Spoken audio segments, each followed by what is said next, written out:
The Black Beauty. This is the Green Hornet's car. It was driven by his sidekick Kato, and we have it for you today on the special edition of Car Buzz Unboxing Reviews. I'm Jay, and yes, this is the Green Hornet's Black Beauty, but it was originally a 1966 Chrysler Imperial. They don't make cars like this anymore, and this is a completely custom-made car by Darren Monteverde. He is the owner of this Black Beauty. And there he is pictured with Van Williams on the left, who played the Green Hornet on the famous 1966 TV series. And on the right, top and bottom, is Darren pictured with Dean Jeffries. Now, who is Dean Jeffries? He is the famous Hollywood classic car builder and for TV shows and movies, who built the original Black Beauty for the TV show The Green Hornet. But let's step inside of this one here. At first, it looks like kind of like a stock 1966 Chrysler Imperial, but let me assure you, this is not. There are a lot of really cool Green Hornet props everywhere, and I'll get to more details about that throughout this review. Your first indication that this is a special car, look at the Green Hornet emblem right in the middle of the steering wheel right there. But let's start this thing up so they can hear the engine first of all.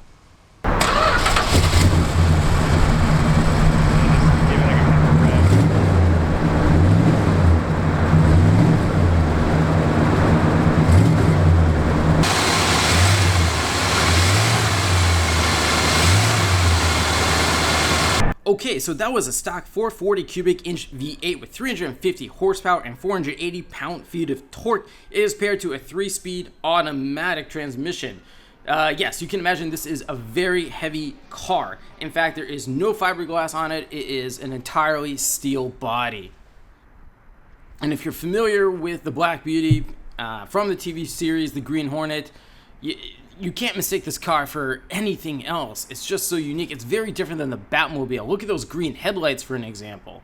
Now, compared to the stock Imperial, the Black Beauty received only 4 major exterior cosmetic changes. The greenhouse sail panel was extended by 14 inches to make the sedan look more like a limo. The door handles were replaced with electric switches. The rear lights were designed to run up the trunk, as you see here. And the gas tank filler flap was moved to the back deck ahead of the trunk. How come? Because a gun was put there instead. Check this out. The so-called eye in the sky, the tracking device Kato and the Green Hornet used to find the bad guys. Yes, those are rear rocket launchers.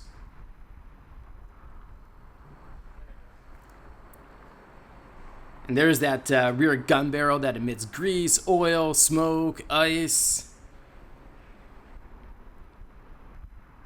Obviously, none of this is CGI. This is all mechanical. Of course, you have rocket launchers up front, with another gun barrel that emits a non-lethal Green Hornet gas. Just look at this thing from the side. Just such a fantastic vehicle. And the wheels feature the Green Hornet center caps in the alloys there. Now, it was a challenge to locate these wheels, the Applied Apache wheels, especially the 15-inch size. Now, for an example, these wheels were actually painted over for greater show accuracy, so a lot of attention to detail was done throughout, inside and out. Now, if you don't know about the Green Hornet, it ran for 29 episodes from 1966 to 1967, and it was all about Britt Reed. He was a rich media mogul played by Van Williams, and he fights crime with his partner Kato, who is played by the one and only Bruce Lee. And to the police, the pair are considered to be outlaws, but they just pretended to be criminals in order to infiltrate criminal gangs. Here we go. Here's that stock 440 cubic inch V8. Notice that there's no exterior door handles too. But let's step inside here. Of course, the interior, Black Beauty, interior has to be black. You can see next to the center console there, the Kato Dart. And it's just such a gorgeous, gorgeous interior. They don't make them look like this anymore, and especially this one. And everything that you see here was custom done for this Black Beauty. Again, it took 2 years to complete all of this, and all these switches here are working props. And in the back seat is where the Green Hornet sat. Kato obviously was the driver. And the buttons in the back and rear armrests are all prop buttons in the show. That's, again, how the Green Hornet controls all the gadgets of the car. There's also a period correct mobile phone sitting on top of the rear deck that the Green Hornet would also use. The overall clean look of the car is just beautiful. And it's really neat how you have to look up close in order to see all the modifications that were done. Take a look. You got a mobile phone right up front. That is a period correct prop. Notice that it even has a dial too with a Green Hornet emblem stamped in the center. And all these controls and switches up here, they allowed Kato to follow that rear scanner from the trunk, do its thing, looking for criminals. Take note of the size of the steering wheel here. They just don't do that anymore. There are definitely no airbags here. And that in 1966 was a car phone. Now in the glove box here, you have the Kato Dart, Kato gloves, and the Green Hornet gas gun. Now that black book you saw is just where the extra darts, car registration, and the insurance papers are kept, because even the Green Hornet needs to have insurance. Check out those green lights. Now those were added after the car was completed in 2004. Along with the rear grease gun and the wheels, that was also all done after the completion. Notice how you use those inside door handles there to get out, those little levers. So cool. Now in the center console armrest here with the zipper, you have the actual working buttons that control the gadgets of the car. Now one button controls the green headlights, another will open the front rocket doors and grill gun, another one will open the rear rocket doors, and then there's another that will pop the scanner out of the trunk while another activates the rear grease gun. And as cool as all these buttons are right here, well, they're for the Green Hornet only. They actually don't control anything of the car, and all of the features of this car, such as the rocket launcher doors, are controlled from the buttons in the center armrest there.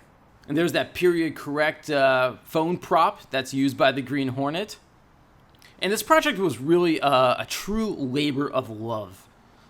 It takes time to go out and find all of these props and to assemble them, accumulate them, and put them into a car like this. Let's take a look in this trunk here. Obviously it's a massive trunk, but what is so super cool what's in it is that scanner.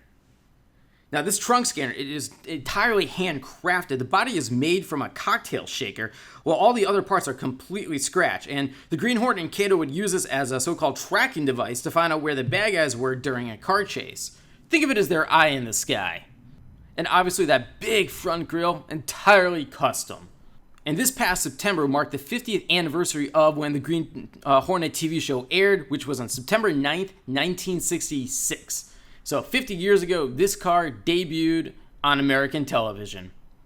In fact, Darren showed his car to Dean Jeffries, again, who built the original Black Beauty TV show cars, and Jeffries was incredibly impressed, especially with the working front and rear rocket doors and various other gadgets. So Darren and Dean, actually, they became good friends. If you can impress the man who built the original show car with your own fan-made replica, well, that's something to be said right there and congratulated upon. And just imagine a gun coming out of the rear. Just so incredibly cool. And I love what they did with the rear taillights there. Instead of keeping them stock, they actually did something really unique. And this car, the Black Beauty, it really couldn't be any more different than the Batmobile, for an example, where that really just totally looked different, but this could blend in and just look sleek. But I'm out of time for today. Thanks for watching, everyone. Any more questions for me? Leave them in the comment section below, and I'll see you in the next review.